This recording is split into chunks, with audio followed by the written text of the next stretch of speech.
Сәлем достар, егер шоттарыңызға арест қойылса, ешкімге ақша төлемей өздеріңіз көрсеңіздер болады. Алдымен Google Chrome'ға кіреміз. Осы жерде реестр должников деп жазамыз. Бізге осындай сайт шығады, осы сайтқа кіреміз. Осы жерде введите ин деп тұрады, физлица деп. Осыған өзіміздің енімізді жазамыз. Сөйтіп найти деп басамыз.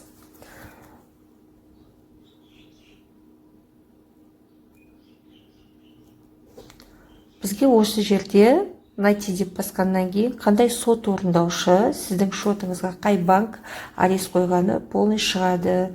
Көкпен жазылған фамилияңыздың үстін басып толық көруге болады. Егер видеом сіздерге пайдалы болып ұнап жатса, каналыма тіркеліп лайк басуды ұмытпаңыздар. Рахмет.